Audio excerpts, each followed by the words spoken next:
News, सच जरूरी है। नमस्कार दर्शकों, आप देख रहे हैं MNS न्यूज टीवी पर। मैं हूं आपके साथ श्रद्धा तिवारी। तो आइए देखते हैं आज की खास खबर। एक नजर डालते हैं आज की हेडलाइंस की ओर।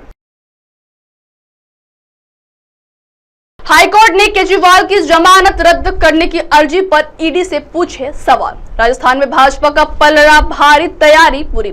बिहार में लालू यादव को लग सकता है बड़ा झटका। आइए देखते हैं खबरें विस्तार से। हाईकोर्ट ने केजरीवाल की जमानत रद्द करने की अर्जी पर ईडी से पूछे सवाल।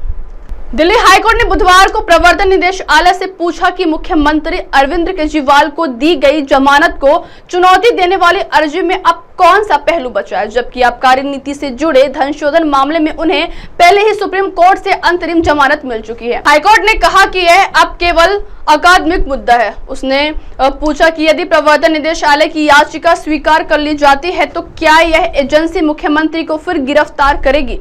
न्यायमूर्ति नीना बंसल कृष्णा ने ईडी के वकील से कहा, मेरे प्रश्न का उत्तर दीजिए। यदि मैं आपकी याचिका मंजूर कर लेती हूं तो क्या होगा, क्या आप उन्हें फिर गिरफ्तार कर लेंगे। इस पर ईडी के वकील ने कहा कि गिरफ्तारी का कोई प्रश्न ही नहीं है और किसी ने उनकी गिरफ्तारी को अवैध नहीं घोषित किया है।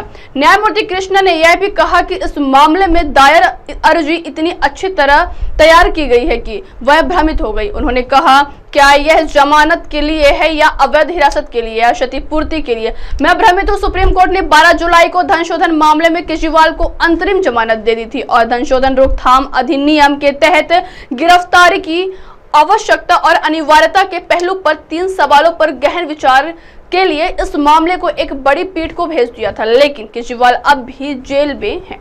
आई बढ़ते अगली खबर की ओर। राजस्थान में भाजपा का पलड़ा भारी, तैयारी पूरी। राजस्थान में कांग्रेस नेता केसी वेणुगोपाल के इस्तीफा देने से खाली हुई सीट पर चुनाव का कार्यक्रम घोषित होने के बाद सियासी सुगबुगाहट तेज हो गई है। हालांकि नंबर गेम में भाजपा आगे है, लेकिन इस चुनाव में कांग्रेस किसी ऐसे प्रत्याशी को भी मैदान में उतार सकती है, केसी वेणुगोपाल, जो वोटों के गणित को प्रभावित कर सके। उधर राजस्थान भाजपा के प्रदेश अध्यक्ष मदन राठौड़ ने बताया कि प्रत्याशी चयन का निर्णय पार्टी का राष्ट्रीय नेतृत्व करेगा। स्थानीय स्तर पर भाजपा राज्यसभा चुनाव के लिए पूरी तरह तैयार है। कुल 200 विधानसभा सीटें हैं, लेकिन 5 सीटें खाली है। ऐसे में 195 में 2 का भाग देकर रिजल्ट में 1 जोड़ेंगे तो संख्या 98.50 आएगी। इस तरह राज्यसभा चुनाव में जीत के लिए 99 वोट चाहिए। भाजपा के पास 115 विधायक है, जबकि कांग्रेस के पास मात्र 66 विधायक है। संख्या बल के हिसाब से भाजपा की जीत तय है। राजस्थान में राज्यसभा की कुल 10 सीटें हैं, इनमें से 5 कांग्रेस के पास और 4 भाजपा के पास है। 1 सीट खाली है। इस पर चुनाव होना है। यदि यह सीट भी भाजपा के खाते में जाती है तो दोनों पार्टियों के पास 5-5 सीट हो जाएगी। इस चुनाव के बाद सीधे जून 2026 में 2 सीटें खाली होंगी। आइए बढ़ते अगली खबर की ओर। बिहार में लालू यादव को लग सकता है बड़ा झटका। बिहार में 2 राज्यसभा सीटों पर होने वाले चुनाव की अधिसूचना जारी होने के बाद सत्ता पक्ष और विपक्ष में सरगर्मी बढ़ गई है। राजद और भाजपा से एक राज्यसभा सदस्य के लोकसभा चुनाव जीतने के कारण इन दोनों सीटों पर चुनाव हो रहे हैं। इस उपचुनाव में राजद प्रमुख लालू प्रसाद यादव को बड़ा झटका लग सकता है, क्योंकि उनकी बड़ी बेटी मीसा भारती के पाटलिपुत्र लोकसभा सीट से चुनाव जीतने पर उनकी राज्यसभा की सीट खाली हो गई है।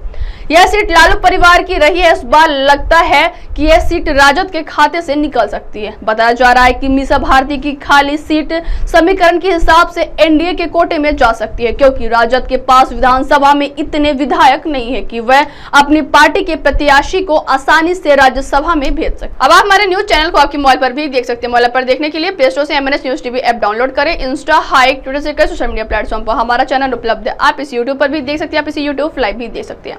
अब वक्त तो चला दर्शकों ब्रेक। खबरें से लौटने के बाद देखिएगा देश और दुनिया की तमाम बड़ी खबरें। बने रहिए MNS न्यूज टीवी पर। नमस्कार।